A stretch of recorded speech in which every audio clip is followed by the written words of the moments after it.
이런 상황을 어떻게 봐야 할지, 그리고 일본은 도대체 어떤 입장을 갖고 이런 일들을 시작을 했는지 그 말씀을 들어보기 위해서 저희가 특별한 손님을 모셨습니다. 한신대학교 하정문 선생님, 네, 나와주시죠.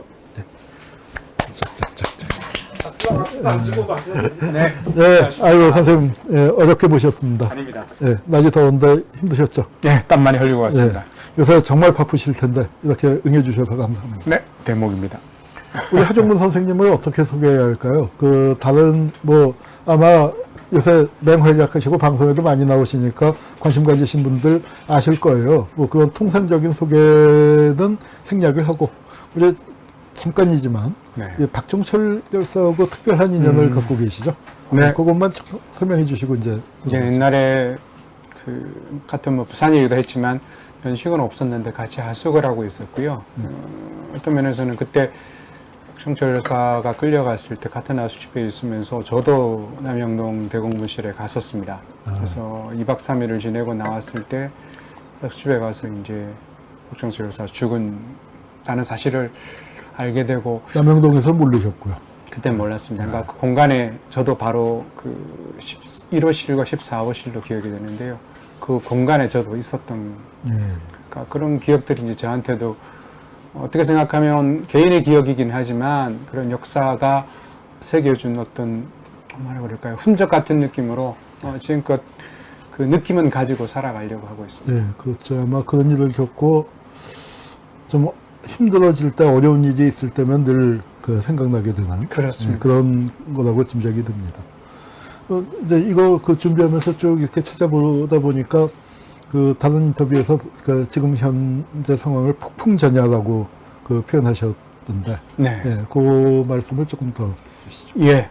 폭풍전야라고 했던 거는 한국과 일본이 최근 한 20년, 길게 잡으면 30년 정도 일본군 위안부 문제가 터지면서부터 역사 문제가 한일 외교의 첨예한 이슈로 등장하게 되는데요. 근데 그 30년의 시간을 쭉 거슬러 오면서 저 나름대로는 가까이서 봐왔는데 이번의 싸움은 역사적인 쟁점이 경제로 번지고 그 다음에 한국과 일본의 지금 현재 가지고 있는 국가의 기본적인 틀 이런 것들이 충돌하는 상황이다 라고 한다면 한일 관계에서 유례없는 일종의 태풍, 폭풍 전야가 아닐까. 당연히 그렇기 때문에 앞으로 어떻게 갈지도 모르겠다. 최근에 일기예보 굉장히 안 맞습니다만 지금 상황은 도대체 앞을 누구도 예측할 수 없는 상황이라는 느낌으로 담아서 말씀을 드렸던 겁니다. 솔직히 아베도 어디로 갈지 잘 모르겠죠. 지금 상황에서 아베가 사실은 일본 신문에서 나왔던 얘기가 굉장히 절절한데요. 아베 정부의 출구 전략이 뭔지 모르겠다. 이런 얘기를 하는데 저도 그 부분은 공감하고 있습니다. 정말 이게 이제 노림수가 무엇을 어디까지 노리는 건지가 참 궁금해요. 그러니까 아마 저도 딴 데서 한번 방송에 나가서 얘기를 했습니다만 도대체 이제 기분 나쁘다는 것을 표시하는 방법은 수백 수천 가지가 있는데 그 중에서 정말 쓰면 안 될, 그러니까 살수에 해당하는 것들을 처음부터 써 나오니까 이게 그러니까 일본은 일본대로 한국은 한국대로 다음 수가 나오기가 어려운데요. 일각에서는 이게 아베가 노리는 게 문재인 정권을 붕괴시키는 거다라고는 얘기까지 나오는데 그 점에 대해서는 어떻게 생각하십니까? 그런 부분을 시나리오에 더 넣었을 거라고 생각되지는 않고요. 그러니까 한국 사람들이 어쩌면 일본이 왜 화내는 건지를 이해하지 못한다. 이 얘기를 그러니까 일본에 있는 연구자들이 굉장히 이구동성으로 하고 있습니다. 사실은 이제 그건 우리가 잘 접하기 어려운 정보라고도 생각이 되는데요. 그러니까 조금 전에 말씀드렸던 대로 30년 정도의 한일 간의 역사 갈등이라고 하는 것이 나름대로는 일본 쪽에서는 자기들이 양보하면서 해왔다. 그러니까 그런 이른바 일본의 위기, 일본 정부를 비판할 때 사죄 외교 이런 표현들을 하거든요. 그렇죠. 무조건 한국한테 잘못했다라고 고개 숙이면서 해왔다. 근데 이런 것들이 이제 보수 우파에게는 계속 쌓여왔으니까 그 30년 일종의 이제 적분을 토로하는 것이다. 라는 부분이 일단 1차적으로 있는 것 같은데 그 시나리오에서 말씀하신 대로 가장 치명적이고 어쩌면은 일본이 최종 병기가 제일 먼저 나온 모양이라고 생각이 되고요. 근데 과연 이렇게 됐을 때 그럼 어디까지 해서 매듭을 지으려고 하는지 그 부분조차도 어려울 정도로 지금의 상황은 굉장히 엄중한 것이죠. 그들의 궁극적인 목표와 지향점이 무엇인지를 지금으로서는 가늠하기가 참 어렵다. 정말 어렵고 그러니까 이게 그렇게 생각. 상황에 따라서 이렇게 흘러가다가 보면은 이거 참 그 파국적인 상황도 사실은 그 생각해 볼 수 있는 그렇습니다. 그런 그 위험한 지경입니다. 그런데 그 1990년대까지는 말이죠. 일본에서도 한일협정에서 이 개인 청구권 문제는 살아있는 것으로 얘기해 오지 않았습니까? 예, 또 그렇습니다. 그리고 일본도 그러니까 다른 나라들 일본 사람들이 해외에 나가 있다가 이제 그 남기고 간 재산 또 그렇죠. 그거를 한국에 적용하기까지 그 하기도 하는데 우리 한국에 대해서도 우리 다 한국에 대해서는 포기했지만 그래도 다른 나라에 대해서 개인 청구권이 살아있는 부분들이 있기 때문에 90년대까지는 그 개인 청구권 문제는 한일협정에서도 살아있다. 일본 외무성 관료들도 여러 차례에 걸쳐서 그렇죠. 확인을 해왔는데 이 입장이 바뀌게 된 이유는 어떤 겁니까? 개인 청구권이 살아있다라는 입장을 바꾼 것은 아닌 것으로 알고 있습니다. 그러니까 최근에 일본의 이제 최고재판소가 대법원인데요. 2007년에 판결이 중요할 것 같은데 2007년에 뭐라고 그랬냐면 중국인 노동자들이 강제 연행 당해서 이제 그야말로 이제 중노동을 강요당하면서 이 부분을 처리하기 위해서 일본 재판소에 이제 소송을 냈습니다. 근데 마지막 결론이 뭐냐면 개인 청구권은 살아있지만 그 문제를 일본의 법원에 호소해서 법적 구제의 가능성은 불가능하다. 즉 일본의 재판소가 중국인 노동자들의 손을 들어줄 수는 없다. 다만 그 대신에 기업이 개별적으로 인도적인 조치를 하는 것에 대해서는 최고재판소의 판결이 방해하지는 않는다. 그러니까 이른바 지금 현재 한국 대법원의 판결의 일종의 선구적인 역할을 물꼬를 터놓은 셈이거든요. 근데 그 안에서도 청구권이 없어졌다는 얘기는 하지 않고 있습니다. 다만 법적인 구제의 가능성이 없다라고 못 박은 것이죠. 알겠습니다. 근데 이제 좀 제가 오늘 이제 일본 우익에 대해서 조금 이제 한 선생님 모시고 얘기를 하려니 좀 그렇습니다만, 대신 아베에 대한 거는 제가 준비를 따로 안 했습니다. 왜냐하면 이제 최고 전문가가 오셨기 때문에. 그 아베가 과연 누구이고 아베를 추정하는 세력이 누구인가. 또 어떤 보도에 보니까 아베가 스스로를 조시번의 적자다. 그 표현을 했는데 그게 과연 어떤 의미인지를 좀 설명을 해 주시죠. 네, 조시번의 적자라고 하는 것은 이제 말씀이 나오실 텐데, 우리가 아는 이토 히로부미를 포함해서, 근대 일본의 한반도 침략의 원흉들은 초시번 출신이고, 지금 현재 야마구치현에 있던 사람들입니다. 근데 그랬을 때, 아베 신조의 신자가, 사실은 메이지 유신을 일으킨 초시번의 중요한 인물 중에 다카스기 신사쿠가 있는데요.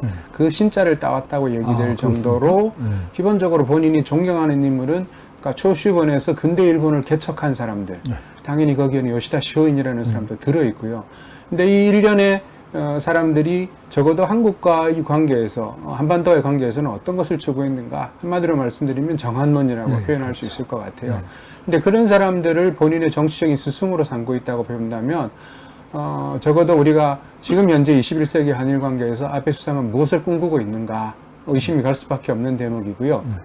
그런 면에서 본인은 아버지 때부터 생각해서 지금 현재 야마구치 현에 태어나지도 않았지만 선거구는 거기 있습니다. 그러니까 그게 이제 일본에서는 이른바 모든 정치적으로 개혁을 얘기할 때 유신이라는 표현을 씁니다. 그러니까 지금도 헤이세가 끝났습니다만 헤이세 유신, 아마 좀 있으면은 레와라는 또 연어를 넣어서 레와 유신으로 갈 텐데 본인은 유신을 하는 심정으로 조시번의 적자, 그러니까 이런 식의 정치적 이미지를 만들어가는 것이죠. 또다시 유신을 하겠다. 네. 이 유신하겠다는 사람들 참 무서워요. 유신 악몽이 있습니다. 근데 이제 아베도 일본 회의의 회원이고요. 극우단체 일본 회의가 있죠. 또 지금 강요가 15명인가 10몇 명이 회원이라고 하면 거의 대부분. 네, 한 7, 80% 이상이 양성되었습니다. 그러니까 이제 우리가 흔히 얘기할 때 일본에 보수 분류가 있었다. 그러니까 저도 전후 일본에서 요시다 시게루를 출발점으로 해서 보수 분류가 있었고 거기는 그러니까 평화헌법을 받아들이고 그 테두리 안에서 그리고 주변 국가의 관계도 그 테두리 안에서 이제 풀어나가고 갈등을 이렇게 그러니까 근본적으로 해결을 안 했지만 갈등이 두드러지지 않게 좀 그 봉합을 하고 덮어 나가는 그런 방향으로 했는데 이게 이제 일본이 달라졌어요. 우리 아이가 그 달라졌는데 이 언제부터 이렇게 자민당이 그러니까 뭐 자민당은 늘 보수가 잡아왔지만 보수 네. 내에서도 결이 다른 그렇죠. 이렇게 그 극우에 가까운 세력들이 자민당을 장악하게 되었는지 그리고 이것이 90년대 이후에 이렇게 보수 분류가 약화되고 이런 세력이 등장하게 되는 그 요인이 어디에 있습니까? 1차적으로 보수 본류 지금 이제 아베 수상의 일종의 이제 과거에는 보수 반계라고 얘기가 됩니다만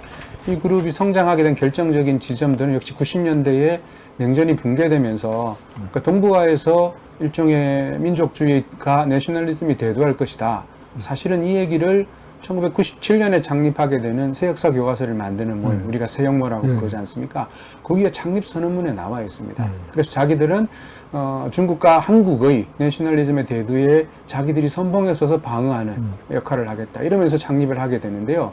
근데 그 그룹이 만들어지면서 했던 일종의 역사인식의 측면을 어떻게 보면은 아베 수상이 일종의 그것을 정치적으로 실현하는 그런 면에서는 보수 우파의 적자로 등장하게 되고 그 과정은 동시에 일본에서 이제 아시다시피 90년대 경제가 장기 침체로 들어가면서 버블이 붕괴되지 않습니까?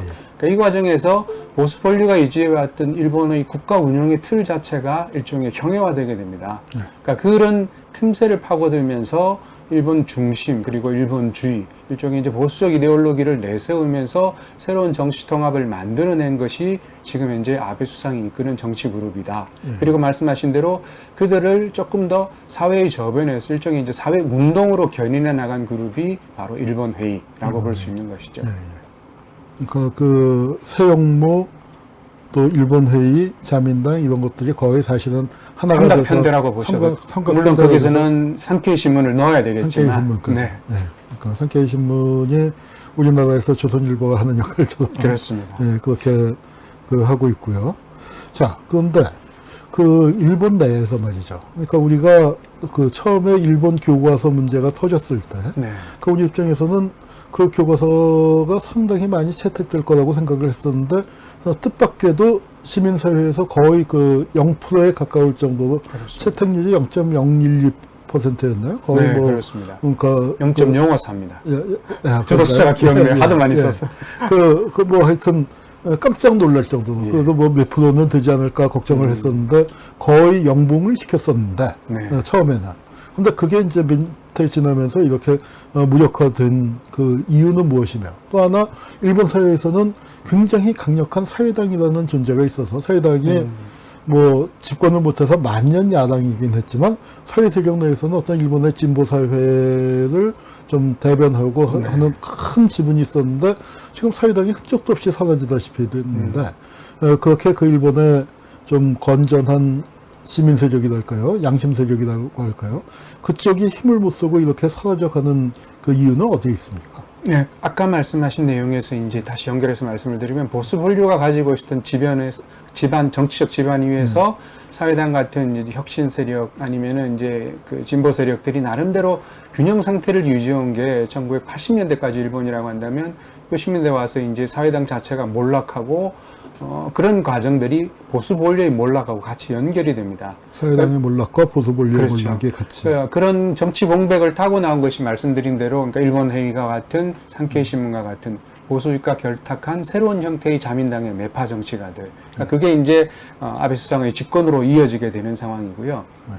아까 말씀하신 대로 2001년에 새역모의 첫 번째 교과서가 거의 영봉에 가까운 참패를 당하게 됐던 부분은 말씀하신 대로 자민당의 보수 본류가 아직까지는 정치적인 영향력을 가지고 있었던 시대고요. 그 다음 마찬가지로 사회당은 이미 없어졌습니다만 그런 형태로 남아있던 진보 진영의 나름대로 역사 문제에 대한 전향적인 시민사회의 동력 이런 것들이 남아있었던 때입니다.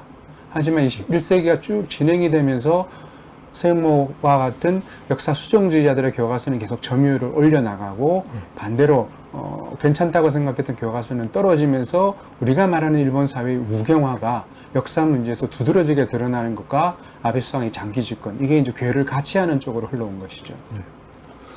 그 일본의 젊은 층이나 또는 그 시민사회 또 서민들, 그러니까 이제 90년대 들어오면서 일본이 그러니까 마치 이 우파가 등장하는 시기에 일본 경제가 잘 나가다가 그 버블이 꺼지면서 그 장기 침체로 들어가고 네. 일본 내에서도 이제 여러 가지 어려움이 생기는 시기하고 맞물려 있다고 생각이 드는데 그 일본 젊은이들, 네. 이 젊은 세대는 사실 과거의 전쟁의 책임에서 그러니까 개인으로서는 자유롭은 그렇죠. 세대죠. 네, 그 뭐 법률적으로는. 과거의 일이니까.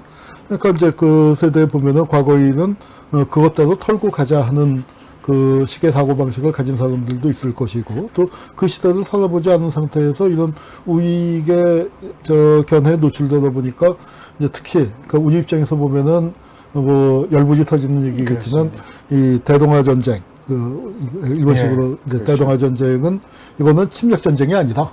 이건 그 백색 제국주의로부터 아시아 민족을 해방하는 그 전쟁이다. 이제 이런 얘기들을 많이 하고 일본은 그러니까 그 서양 제국주의의 침략에 우리는 방어적인 대응을 한 것일 뿐이다. 네. 그러니까 야스쿠니 신사의 전쟁기념관이 유슈칸에 가도 그 들어가자마자 나오는 게 그 고향을 사랑하는 그 나라를 지키려고 했을 뿐이다. 이제 하는 그 비슷한 대목들이 나오는데 그게 일본의 젊은 층에게는 어느 정도의 영향력을 갖고 있습니까? 일본의 젊은 층 그런 부분들은 역사인식을 가지고 이렇게 통계를 내거나 그 앙케이트 조사를 제가 본 적은 없습니다만 뚜렷하게 지금 현재 최근에 치러졌던 참의원 선거에서도 20대, 30대가 아베 수상을 지지하는 비율이 40, 50대 중장년층보다 훨씬 더 높거든요. 그러니까 정치적 보수화라고 하는 그 대세는 지금 젊은 층에 굉장히 두드러지게 나타납니다. 근데 이게 이제 이유가 무엇인가를 추적을 해보면 2006년에 집권하게 되는 아베 1기 내각 때 뭘 하느냐면 교육기본법을 개정을 합니다. 근데 그 내용이 이제 전통과 이른바 일본의 그 애국심이라고 하는 것을 강조하는 이런 것들을 이제 교육기본법 자체를 개정을 하면서 교육의 부분에서부터 일본의 우경화를 장기적으로 육성해 나간다. 어떻게 표현하자면은 그런 전략이 실질적으로는 15년 이상 이루어지면서 초등학교, 중학교를 다니고 고등학교에서 적어도 공적인 역사 교육을 접하게 되는 사람들이 어떻게 보면은 역사의 지금 말씀하신 대로 제국주의적 역사관 그리고 반성하지 않는 역사라는 부분에 오염되었을 가능성 그리고 그 부분은 물론 지금 현재 아시다시피 일본에도 우리나라 일베와 같은 내두익이 굉장히 활개를 치고 있거든요. 그러니까 그런 정도의 감각과 그다음에 경제적인 불우함 그러니까 이런 것들이 어우러지면서 만들어내는 일종의 파시즘적인 상황이다라고도 볼 수 있겠죠. 사실 알겠습니다. 그 교육기본법을 통해서 이게 장기적으로 그런 방향으로 흘러왔다 하는 얘기는 참 무서운 얘기인 것 같습니다. 그 사실 그러니까 교육을 누가 장악하느냐가 상당히 그 향배가 달라지는데 우리나라도 그러니까 전교조에 대해서 공과가 뭐 여러 가지 평가가 있겠습니다만 그러니까 90년대 한국의 민주적인 정권 교체가 이루어질 수 있는 게 보면 전교조가 등장하고 적어도 교단이 정권의 일방적인 홍보 기능을 상실하고 또 방송 민주화가 되면서 방송이 또 정부의 홍보 기능을 상실했기 때문에 그러니까 이 민주화 운동 세력, 정치적인 민주화 운동 세력의 반토막이 났음에도 불구하고 김대중 정권이 세상을 바꿀 수 있었던 그 중요한 동력이 됐다고 보는데요. 마찬가지로 이게 거꾸로 가서 교육을 장악을 하고 이제 그렇게 가는 게 무섭군요. 근데 한국은 사실은 반대죠. 그러니까 그 이명박 박근혜 정권에서도 교육감 선거에서만큼은 근데 제가 처음 1987년 유학을 갔을 때 그 일본의 우익 그 가두 선전차라고 시커먼 차들이 막 제복 입은 돌아다니고 있을 때 거기 앞에 쓰였던 문구 중에서 일교조 분쇄라고 하는 게 일교조 분쇄. 근데 그게 왜 있을까라는 부분이 조금은 전 처음에는 납득이 가지 않았습니다. 근데 시간이 지나고 한국에 귀국하고 나서 정교조를 둘러싸고 전개되는 이런 한국 내의 정치 상황을 살펴봤을 때 이것도 어쩌면은 어떤 면에서는 한국과 일본에서 그러니까 보수의 전략적인 부분들을 상당히 많은 부분이 일본에서도 올라오고 있지 않나. 물론 뭐 잘 아시는 대로 뉴라이트가 했던 자학사관 이것도 사실 일본 체지 않습니까? 그러니까 그렇게 표현하면 여러 가지 부분에서 전략적인 많은 요소들을 생각보다는 일제로 수입하고 있지 않나 그런 것도 생각이 되거든요. 근데 제가 이제 일본 우익을 공부하면서 한국 우익하고 좀 비교해보는 거. 그 작업은 오늘 주제는 아니고 이제 우리 기획의 전체 마지막 부분에다가 배치를 해놨는데 그때 말씀을 드릴 겁니다만 미리 이제 천기를 누설하자면, 그러니까 일본 우익을 공부할 때는 두려움 같은 게 생겨요. 네, 그렇습니다. 무섭습니다. 진짜로, 야, 이거는 궁금을 주문해서 이길 수 있는 놈들이 아니다. 이건 물리적인 격차도 심각했고, 그 다음에 1800년대 보면은 한국이 전혀 갖지 못한 걸 일본은 굉장히 많이 갖고 있죠. 나라를 위해 헌신하는 사람들, 그 다음에, 야마구치나 조주나 사스마라는 게 우리로 치면은 포항이나 영덕이나 그렇죠. 군산이나 그런 시골인데, 네. 거기서 전 세계를 내다보고 세계 전략을 세우고 일본은 어디로 가야 하나, 아시아는 어떻게 해야 하나를 탁탁탁탁 몇 살짜리들이 29, 30살 그렇죠. 먹은 요시다 시인이 죽을 때 30살 아닙니까? 그런 사람들이 해서 그 다음에 그걸 밀고 나가고 일본 나름대로 독창적인 사관들을 꾸며나간 그 궤적을 따져보면은 이거는 사실은 장난이 아니다. 네, 소름 끼치죠. 장난이 아니다 하는 이제 느낌을 갖게 되는데, 그리고 한국의 우익은 그게 없어요. 그 다음에 더 중요한 건 뭐냐면은, 그거는 나중에라도 어떻게 이제 공부해서라도 이제 세운다 치지만, 일본의 우익에 나오는 전통은 희생입니다. 희생과 헌신인데, 우리는 그게 없잖아요. 그래서 한국 우익이, 그러니까, 가령 일본의 야스쿠니 신사의 류슈칸에 가보면은, 우리가 적대적인 입장에서 가다 보면 군데 가면은, 하고 이제 좀 감동 비슷한 게 들만한. 그러니까 쓱 이렇게 가다가 보면은, 조그맣게 이렇게 걸었는데 유심히 이렇게 보면은, 천황의 위선자가 어디서 전사했다. 뭐가 어디서 전사했다. 이제 이런 것들이 군데군데 나오고, 노기장, 그러니까, 야스쿠니 신사의 명부 편원다 이렇게 딱 보면은 노기장군 아들 이름 편이잖아요. 그렇죠. 그러니까 그거 따로 설명 안 해놔요. 근데 딱 보면은, 이거 노기 아들이겠구나. 그렇죠. 그 아들이 죽었으니까. 알고 있고, 그 유명한 얘기죠. 유족들이 러일전쟁 때 희생 때 올려서 노기 떼지 죽이자 하고 몰려갔다가, 노기가 유골함 2개 들고 내리는 거 보고, 그러니까 같이 붙잡고 울었다는 얘기가 있는데, 우리는 그런 희생을 한 적이 없잖아요. 다 미군 장교들만 하더라도 한국전쟁 때 와서 숱하게 아들이 전사한 케이스가 한 30여 건이 있는데, 그런데 한국의 경우에는 한국전쟁에서 아들 죽었다는 장군이나 장관이나 본 적이 없거든요. 그러니까 이런 희생이 없었다는 점이 아마 한국의 우파들 이제 못하는 거고, 그리고 희생이 없었던 이유는 뭐냐면은 정말 중요한 부분이, 우리 우익이라는 게 친일파에서 나왔잖아요. 그 다음에 친미파로서 살아왔잖아요. 그러니까 이게 이 주인이 아니고 앞잡이였기 때문에 그런 것 같은데, 그 점에서 본다면은 일본 우익은 참 무서운 느낌이 들 때가 많습니다. 그렇습니다. 정말 우익은 무섭습니다. 제가 봐도. 아이고, 모셔놓고 제가 말을 많이 했네요. 우리 이제 지금 상황이 이렇게 되다 보니까, 정부 입장에서도 불이 떨어졌고, 또 한국의 수출을 먹고 살고, 특히 반도체 부분인데 거기 집중 타격을 입게 되니까 정부도 굉장히 당황을 한 것 같고, 우선 또 그렇다고 뾰족한 대책이 당장 만들어낼 수 있는 건 아니고, 이제 그러다 보니까 미국이 중재를 해줬으면, 트럼프가 중재를 해줬으면 하는 얘기가 나오고, 트럼프도 그러니까 양국이 원한다면 나설 의무가 있다라는 원론적인 얘기를 하지만, 트럼프 입장에서도 좀 골치 아픈 문제일 거예요. 그런데 어떻게 보십니까? 이거 박근혜 정권 때 위안부 합의도 미국의 압력에 의해서 이루어진 것인데, 과연 미국이 중재에 나설 것인지, 그리고 또 중재에 나선다고 했을 때 그게 우리가 기대하는 것처럼 한국이 유리하게 작용할 것인지. 우선 박근혜 정부 시절에 위안부 합의를 이끌어냈던 것은, 그러니까 미국이 일본에 대해서 일관된 전략이 있었고요. 그다음에 그 부분에 기대한 일본 나름대로는 유리하다는, 그러니까 자기들이 반대급부를 얻을 수 있었기 때문에 사실은 그 위안부 합의에 대한 것도 받아들였습니다. 한국에 잘 보도가 안 되지만 일본에 제가 그때 있었는데요. 일본에서는 위안부 합의 때문에 그러니까 내놓으라는 보수 우파들이 아베 수상에 대해서 굉장히 비판적인 얘기를 초반에는 내놨습니다. 네. 그렇지만 선택을 했기 때문에 이후에는 뭐 비판적 지지 쪽으로 돌아서게 되는데요. 근데 그 시간이 지나고 난 다음에 최근에 들리는 얘기로는 이 오바마 정권 시기에 미일 관계는 최상위였다.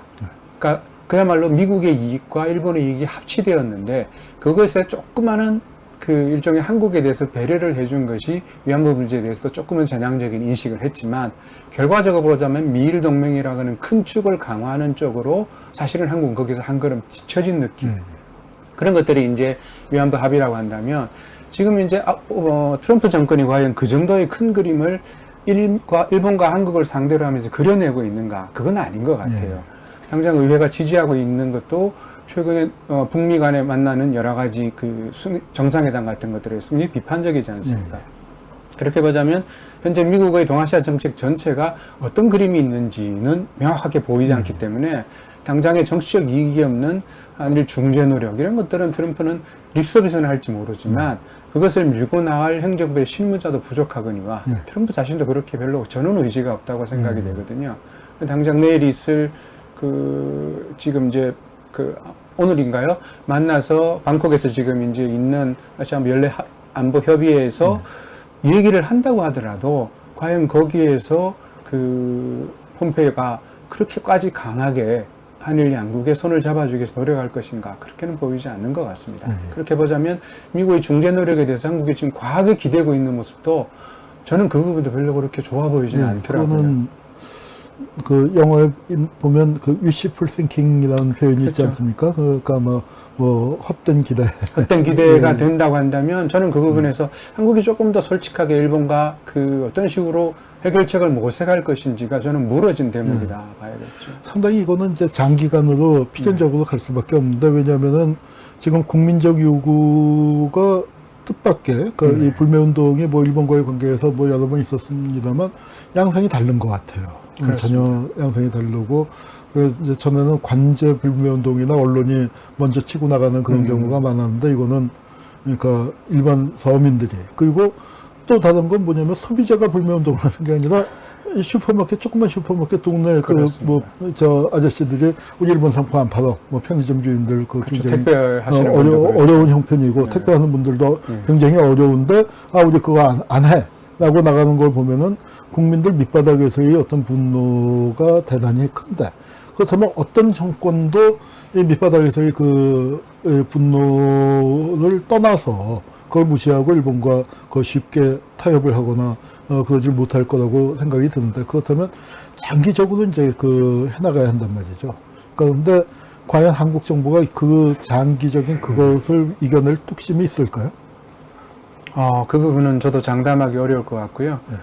최근에 나오는 정보상으로는 우선 현재의 수출 규제나 화이트리스트 배제 같은 것들이 실질적인 효과가 나오려면 이제 9월 이후가 될 것 같은데요. 근데 그럴 정도까지 상황이 되었을 때도 한국이 지금 현재 국내적인 부분을 다독이면서 적어도 일본에 대해서 원칙적인 대응이라고 하는 것을 고수할 것인가 라는 부분도 조금은 걱정되는 대목이긴 합니다. 왜냐하면 일본하고 꼬이게 되면 지금 현재 있는 남북미로 이어지는 한반도 평화 프로세스 자체도 사실상 어떤 면에서는 이게 절대로 호재가 될 수 없는 상황이라고 한다면 적어도 전략적인 결단의 부분이 지금 현재 일본을 향해서도 필요하다라는 생각도 해야 되거든요. 당연히 외교적 카드는 많을수록 좋은데 지금 정부가 어떤 것들을 가지고 있는지는 전혀 짐작을 하기 어렵습니다.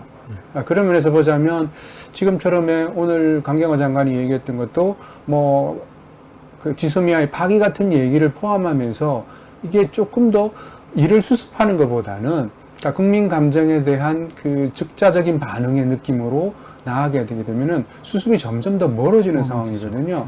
근데 그런 면에서 조금 더 솔직하게 상황을 드러내놓고 지금 정부에서 한일 간의 외교 관계를 조금 더 주도적으로 풀어나갈 노력이 가능한가. 시간은 8월 한 달 아직 있으니까 조금 여러 가지 숙려할 수 있는 시간이 있기는 하지만 그렇게 전망은 밝아 보이지는 않습니다. 저는 그런 면에서 우리가 말씀드린 대로 태풍 내지는 폭풍이라고 생각되는 것은 일본의 문제도 문제지만 우리는 과연 어떤 대응 카드를 가지고 있는가 이게 걱정스러운 대목인 거죠. 지금 현재는 그러니까 이 정부가 그 정말 그러니까 생각보다 그 지지율 여론조사 그런데 굉장히 흔들리고 있어요. 사실은 그렇습니다. 촛불로 탄생을 했고 그 어떻게 하든지 그 대원칙을 지키라고 대중들이 믿고 있는데도 거기에 좌우되고 그러니까 보수 언론이 뭐라고 하면 또 흔들리게 되고 그러게요. 이제 그렇게 됐는데 실제 지금까지야 뭐 수출 규제의 그 효과가 나타나질 않으니까 아직은 네. 하니까 뭐 이렇게 이제 정부도 강경하게 버티는데 실제 그게 효과가 나타나기 시작하면은 어찌 될런지 걱정이 되는 상황인데 그런 상황에서 정부가 그래도 기본적인 자세를 유지하도록 이제 우리 국민 여러분들이 신경을 아주 힘을 모아 주셔야 할 거라고 생각이 들고요. 그다음에 이제 또 하나 좀 여쭤보고 싶은 게 아까 잠깐 말씀을 하셨습니다만 이 아베가 이런 그 강수를 두게 된 배경 중에 하나가 저는 단지 그 대법원의 판결만은 아니라고 생각이 드는데요. 대법원의 판결이 1965년 한일협정이 갖고 있는 문제점에 사실은 그걸 뒤집은 건 아니죠. 그렇습니다. 그 테두리 안에서 틈새에 이런 네. 부분이 있는데 그 속에서 우리 피해자들의 이익을 최대한으로 적극적으로 해석을 해준 이제 그런 의미가 있는 것이 그걸 전면적으로 별개라고 보시는 게 아닙니다. 그런데 이제 그거를 전면적으로 좀 재검토할 할 수 있고 또 해야만 하는 상황이 지금 이제 너무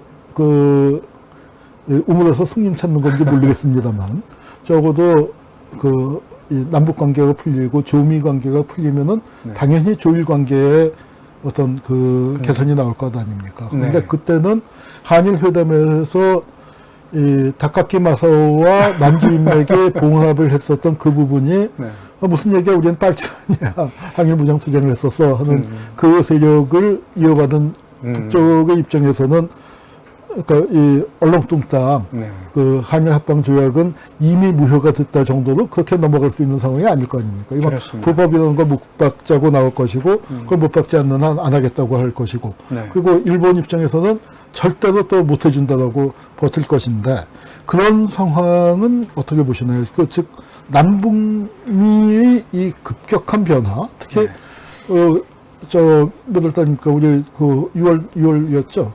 이 판문점에서 김정은, 문재인, 트럼프 세 명이 손을 잡고 계속 왔다 갔다 하는 그 장면을 봤을 때 시진핑은 부러웠을 것이고 아베는 굉장히 좀 공포스러운 느낌까지 그냥 뒤로 넘어갔을 것 같은 느낌. 그런 느낌인데 그런 것은 이런 동북아의 동아시아의 그 변화가 아베의 선택에 미치는 영향은 어떻다고 보십니까? 그러니까 동아시아의 변화가 분명히 아베의 선택에서 지금 이제 조일 간에 있는 여러 가지 납치 문제 해결 같은 거라든지 그다음에 국교 정상화 문제는 아베 수상이 정치가가 되면서 본인한테는 가장 커다란 정치적인 자산이었습니다. 적어도 납치 문제는 내가 해결할 수 있다라고 얘기를 했었으니까요. 근데 그 문제가 계속 답보 상태에 있는 것 자체는 정치적으로는 감점 요인이었습니다. 당연히 그 부분을 하기 위해서 최근에 올해 들어와서 바뀐 거는 굳이 납치 문제로 거론하지 않더라도 조일 정상회담을 할 수 있다라는 얘기까지 조건 없는 정상회담까지 얘기가 나왔었거든요. 좀 그런 면에서 이게 이제 조금은 기류가 다르게 한일과 조일이 얽혀 있는 상황인데 저는 지금 현재 한국 정부가 할 수 있는 얘기 문득 선생님 말씀을 들으면서 생각이 난 건데 지금 말씀하신 대로 식민 지배의 불법성에 관한 얘기 그 다음에 오고 갈 돈이 아마 일본에서 지불할 돈이 거의 120억에서 150억 과거 얘기됐던 그 정도지 않습니까? 그 돈의 성격을 분명히 북한에서는 그건 배상이라고 못 받을 것 같아요. 근데 그 자체가 논의가 전개되는 상황은 현재의 한일 관계에서 결코 불리하지는 않을 것 같아요. 그러니까 일본의 전선을 분산시킨다는 의미도 있지만 원래 이 문제가 갖고 있는 식민지의 불법성과 청산의 문제를 같이 가지고 있기 때문에 한국 정부가 지금 하고 있는 여력이 얼마나 있을지 모르지만 오히려 그 문제를 북일수교에 대해서 적극적으로 중재를 하는 역할을 지금보다 훨씬 더 힘차게 하는 것도 현재의 국민을 타개하는 하나의 방안이 될 수 있겠다는 생각이 듭니다. 조일수교를 위해서 1965년 그 한일 협정에 대해서 남북이 같이 민족사적인 검토, 그런 것도 인적사적인 해야 되겠죠. 반성을 하는 게 필요하다고 이제 그 주장을 해왔습니다. 근데 그 문제에 대해서는 좀 한번 따로 네, 자리를 그렇죠. 마련해서 네. 그 북일 관계 그 조율수 교의 문제에 대해서는 뭐 오늘은 지금 시간이 다 됐기 때문에 네. 그 다음번에 따로 한번 자리를 마련해야 할 것 같습니다. 자, 오늘 그 어려운 자리에 함께해 주셔서 대단히 감사합니다. 네, 고맙습니다, 선생님.